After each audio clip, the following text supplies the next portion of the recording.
After 25 years, Ash and Pikachu will finally be saying their goodbyes. Let's jump into it.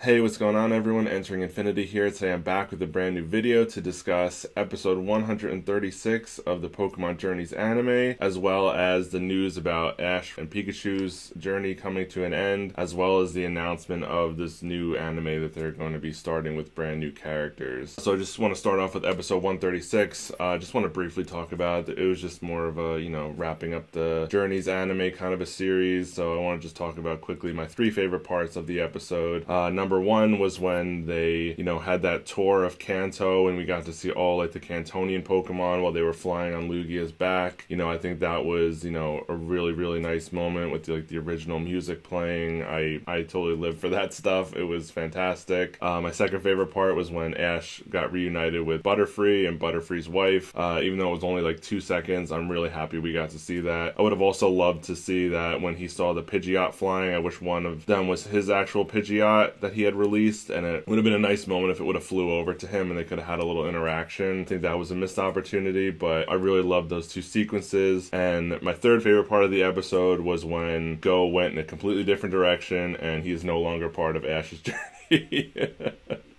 I'm sorry, I know it's a controversial topic, but I did not like Go's character, and I could not wait for him to just say goodbye and go his own way, so I was very happy to see that. And speaking of Go, when he had the nerve to throw that Pokeball at Lugia during that raid, I was so heated. I was hoping that Aeroblast was not only blasting his Pokeball away, but I was hoping it was aimed at Go, because what nerve did he have to throw a Pokeball at Lugia thinking that he was going to catch that thing? I was like so annoyed. I'm like, this is why Go needs to leave like right now. I was happy that he finally left because I can't deal with him anymore. So yeah, that part just really annoyed me about the episode, but overall it was really wholesome and nice. It just kind of wrapped up the loose ends. They had that nice little surprise party with them, and there was just some really nice wholesome moments in the episode. So overall it was just a nice little ending to this series. I might do a separate video talking about Journeys as a whole, because I think it was very interesting, and now that it's kind of the final major chapter of Ash's story, I think it's worth kind of revisiting and talking about as a whole. So I'll probably do that at some point soon. But now I want to talk about the fact that they're actually retiring Ash and Pikachu's character. I think that's just, it was such like a blow to the gut to kind of to see that trailer and kind of finally hear that. I mean, it totally felt that way, and we've been talking about that for a while throughout the Journeys anime. Kind of felt like they were kind of having a goodbye tour for Ash, and the way the series was written, and the fact that he won the Masters 8 tournament and everything. So it kind of felt like they were doing that, and I had actually put up a poll on my channel and I said, do you think they should retire Ash's character at the end of Journeys? And surprisingly a majority of people said yes, and I thought that was very shocking to me, but I don't know that people actually realize the full implication of that, and I want to kind of get into the business aspect of it as well. But I did find that to be very surprising, and while I think it makes sense from a writing perspective and where kind of we were at, I don't know if it's the smartest decision from a business perspective. So definitely want to delve into that deeper, and then kind of seeing that quick little trailer of how they're going to be starting out with a new cast of characters. I think there's going to be like 2 protagonists, like a male and a female, starting from the Paldea region, and we got to see a brief glimpse of that. And I'm not sure how I feel about that, but yeah, I want to just talk about it as a whole from a business perspective. So I think that the Pokemon Company is like surprisingly like so out of touch with reality and their fan base that it's like actually staggering, as are most corporations out there. But I feel like with them in particular, they're just even more so, and it's very frustrating because I've been saying it for years that the majority of people that support this franchise, whether it's viewership, monetarily, attending their events, so on and so forth, are people who are in like the 18 to 35 age range, right? That's what I expect just off the top of my head. But even just seeing my videos, I can see like the analytics, and like 100% of my viewership on Pokemon content is 18 to 35, which is exactly what I would expect, because we are the ones ones that grew up with this series from the beginning, the people towards the top of that range from the beginning. Others, a little bit later on, but still a long time. And,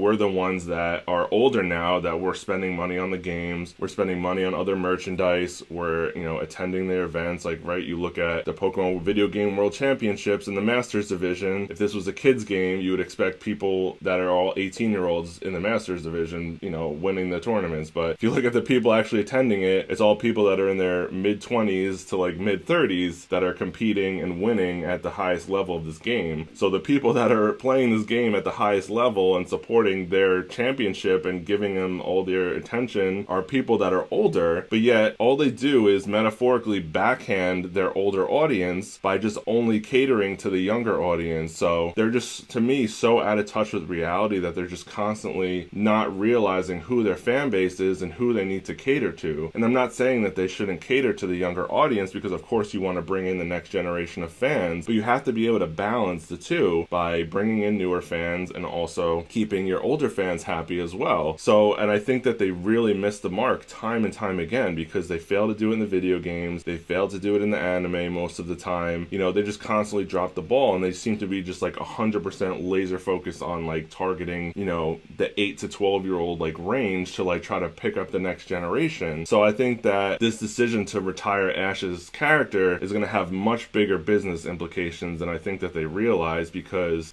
all of the people in that 18 to 35 range that watch the anime, I mean, we're not solely watching it because of like the content and what's going on. Like, we watch it because it's nostalgic to our childhood, and, Ash and Pikachu and their kind of journey and all those characters that they built over 25 years that we identify with, and the nostalgia value of it. Like, that's really the primary reason why we watch it. We don't watch it because, we're interested in like, these little kid storylines. So I think that by showing Ash and Pikachu the door, I think they're going to lose a huge portion of that 18 to 35 audience. So that's right away, I think that's a big mistake. I think just looking at the brief trailer that we got of, what about the new characters and kind of that whole situation, I think that they're going to have problems in Japan with it. I mean, I don't want to go down that rabbit hole because it's a controversial topic to talk about, but all I'll say is that people in Japan have been upset about, things that have been going on with how Pokemon have been handling things and trying to go for a more global appeal as opposed to,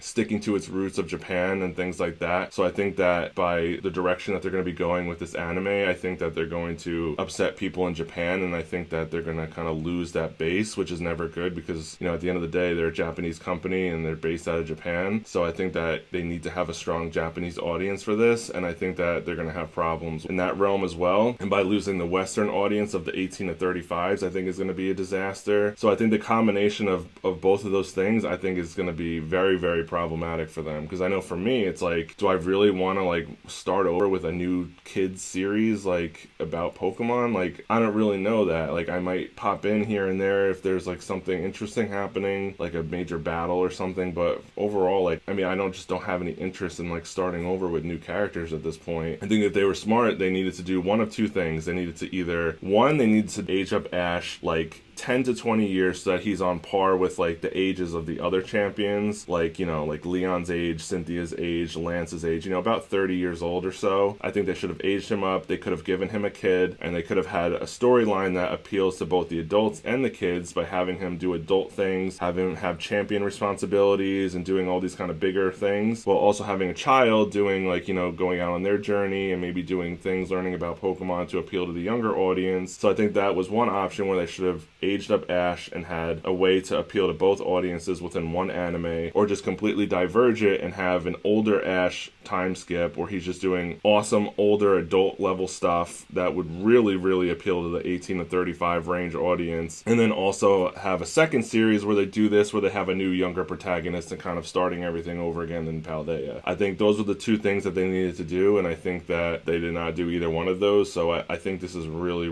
going to hurt them, and I'm expecting this to not really do well. I could be wrong, you never know. It could be a huge hit, but what I'm feeling and what I've seen, I think that they're going to run into some issues, and I don't think that it was the smartest decision. But at the very least, this is the decision that they made, and I just hope that maybe that we will get to see Ash and Pikachu again in that anime at some point, and that he's not just kind of lost forever. I think they understand, if nothing else I mentioned, they do understand the value of Ash and Pikachu, so I don't think it'll be the last time we see them, but I don't know how often and when we're going to see them. So it's all very interesting, and also partially very sad that, you know, their characters are coming to an end. I am excited to see this 11 episode series that's going to be wrapping up everything. I'll definitely be watching that, and I'll be, you know, covering that content as much as I possibly can within my very hectic schedule right now. So yeah, I'm excited. I like the little trailer. We got to see Gary and Brock and Misty and everything, so I'm really excited to kind of see what they do here. And you see Gary pose the question of, you know, are you a Pokemon master now? So I think we're going to finally, after 25 years, get the definition of, you know, what is a Pokemon master and what that means for Ash, and kind of whether or not, you know, he's achieved that or not, or if he's going to keep going towards it. But I think that's finally going to get defined for us. Maybe we'll see Ash's father. Maybe we'll get some answers on that. So I'm really